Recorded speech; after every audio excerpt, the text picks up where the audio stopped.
Здравствуйте! В эфире Канашской студии телевидения «Вести недели». В студии Олеся Григорьева. 14 юношей отправились отдавать долг родине. В военном комиссариате в торжественной обстановке с добрыми напутствиями их проводили родители. Военком Юрий Барышов отметил основные показатели успешной службы.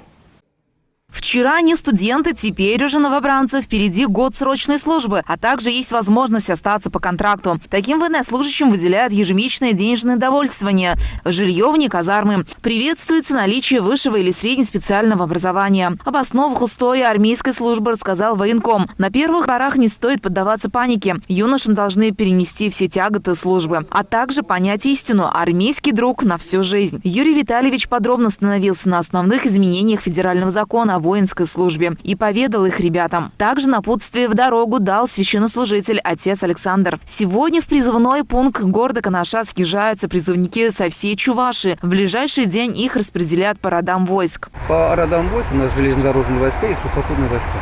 Многое изменилось в федеральном законе. Даже те лица, которые с высшим образованием и средним профессиональным образованием, вправе сразу заключить контракт на 2 года. Это немаловажно. Могу сказать цифрами: 21 парень с средним профессиональным образованием с начала года заключили контракт. 9 с высшим образованием заключили контракт с Министерством обороны. Это очень хорошо. И вот приезжая в отпуска точнее, уже есть желание у них продолжить военную службу по контракту.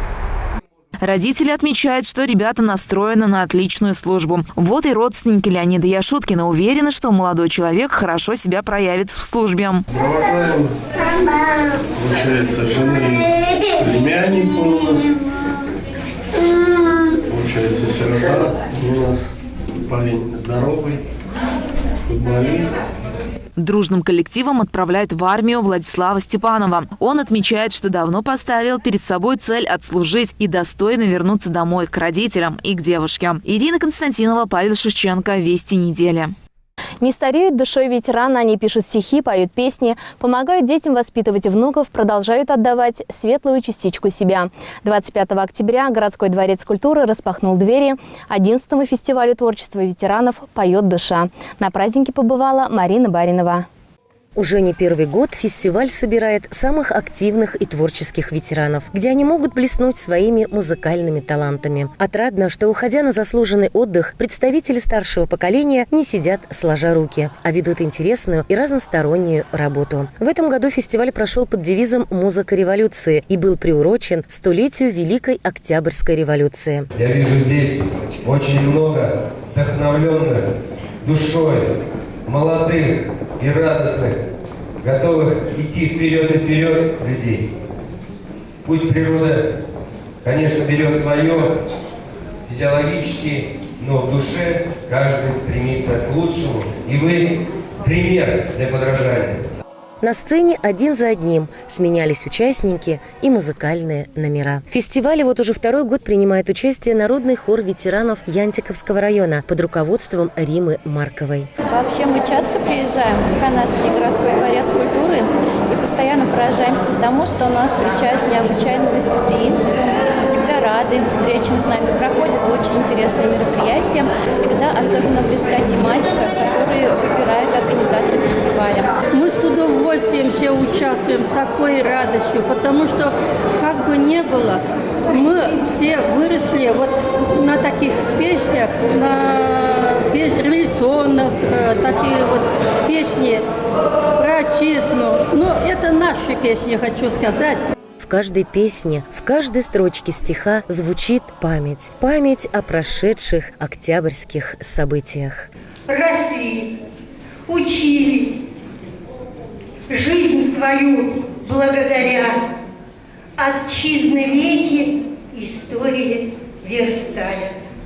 Мы верили в победу коммунизма, любили родину советскую свою.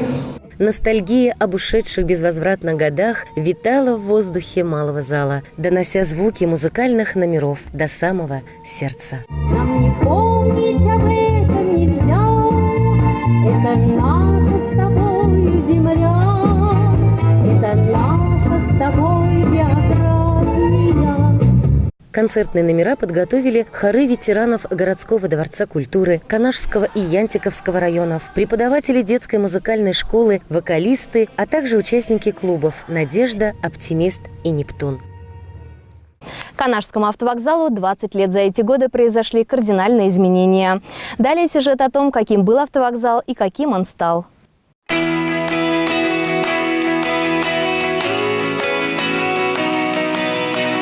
Канашский автовокзал. Местные называют его воротами в город. Каждый день свыше 90 междугородних и пригородных маршрутов перевозят больше 3000 пассажиров. Современный автовокзал Канаша – это большое трехэтажное здание. Он оснащен огромным залом ожидания. Здесь есть комната матери и ребенка. Билеты можно приобрести в кассах, пообедать в кафе, а все движения маршрутов, как и положено, указаны в расписании. В этом году автовокзалу исполняется 20 лет.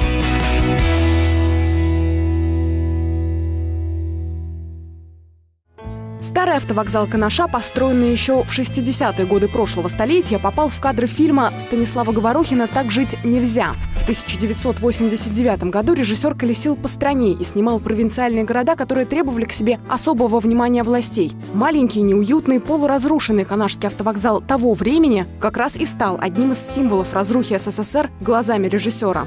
Касима Куликова в те годы работала кассиром на автовокзале. Вспоминает, тогда было сложно не только пассажирам. В 60-е кассиры автовокзала были универсальными специалистами. Они не только продавали билеты, но и выполняли функции диспетчеров. Раньше ведь на счетах считали ведомости, надо водителям отдавать, считать пассажиров и сумму на счетах. Конечно, и пассажиров жалко было. Целыми днями ведь они автобусы ждут дополнительные. Автобусов не хватало. Вся эта грязь и нищета, показанная в фильме «Так жить нельзя» в 1990 году, вызвала общественный резонанс. После выхода кинокартины республиканские власти почти сразу приступили к строительству нового здания Канашского автовокзала. Здесь, говорят, всего несколько секунд фильма буквально перевернули всю автотранспортную систему Канаша. В 2006 году Станислав Говорухин в преддверии 10-летнего юбилея вновь посетил наше предприятие. Выступил на собрании трудового коллектива с пожеланиями и оставил запись в гостевой книге. Сегодня автовокзал является одним из лучших предприятий транспортного комплекса Российского автотранспортного союза. Общество обслуживает пассажиров с проездными билетами, с картами безналичной оплаты, а также электронными проездными билетами, приобретенными в режиме онлайн. За 20 лет Канашский автовокзал не только стал частью жизни многих людей, но и доказал свою необходимость республиканским властям. Мы все знаем, что Канаш является железнодорожной столицей Чувашской республики, таким центром железнодорожного транспорта. Но немного стали забывать, что Канаш является и центром автомобильного транспорта. И, безусловно, без такого важного объекта, как Канашский автовокзал, транспортная система Чувашской республики существовать не может.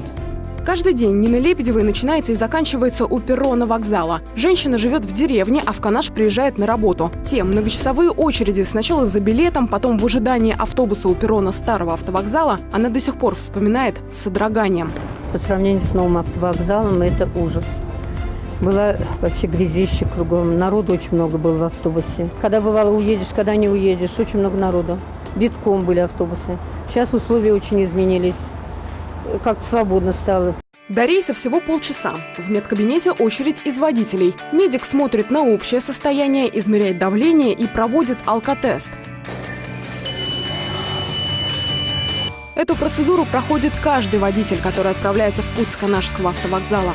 В день я перевожу около 100 пассажиров. На мне очень большая ответственность. Я с пониманием отношусь к утреннему медицинскому осмотру, так как я должен быть уверен в своем здоровье. А это диспетчерская. Здесь работают люди, которые знают все о движении автотранспорта. Мы отмечаем прибытие, убытие автобусов. Время ставим и штамп. Проверяем медосмотр, техосмотр штампа. Закладываем в компьютер номера машин. Объявляем и отправляем по расписанию. Сведения пассажиров, желающие ехать Ульяна, Шимуша, Батрева, Комсомольская, Чебоксары, Кугесик, Сибирск, Яльчики, Тинчурина, Эметьево. Билеты приобретайте в кассах автовокзала на входящие рейсы. Именно их голосами с пассажирами и разговаривает Канашский автовокзал. Что интересно, все сообщения передаются не в записи, а в режиме реального времени. Причем текст диспетчеры, а по совместительству еще и дикторы, начитывают без шпаргалки. Женщины шутят. Времени на то, чтобы выучить слова, у них было более чем достаточно. Все работают здесь с момента появления нового здания автовокзала. Текучки кадров здесь нет. Каждый специалист находится на своем месте. Вся территория автовокзала оснащена камерами видеонаблюдения, так что безопасности пассажиров ничего не угрожает. Жизнь на перронах не замирает ни на минуту. И в этой суете мало кто обращает внимание на то, сколько на самом деле людей здесь трудится. Трудится с одной общей целью, чтобы каждый пассажир без опоздания оказался в нужном для него месте.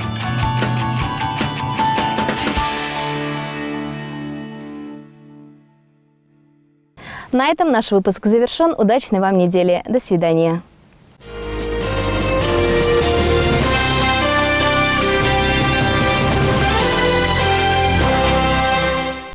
Клиника Dental Med предлагает широкий спектр медицинских услуг. УЗИ всех органов и сосудов, стоматология, функциональная диагностика, ЭКГ, суточное мониторирование, предрейсовые и послерейсовые осмотры, электроэнцефалография для медосмотра на категории С, Д, Е. Запись по телефону 4 1109. Ждем вас по адресу: город Канаш, улица Чебоксарская, дом 6. Медицинская клиника Dental Med. Ваше здоровье должно быть безупречным.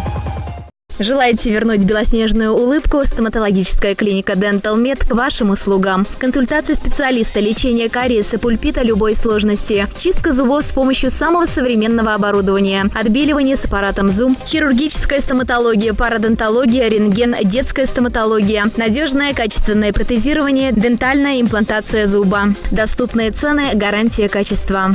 Я выбираю клинику Dental Med. Стоматологическая клиника Dental Med. Город Канаш, улица Железнодорожная, 89. Телефон 4 10 60, проспект Ленина, 25. Телефон 2 52 37.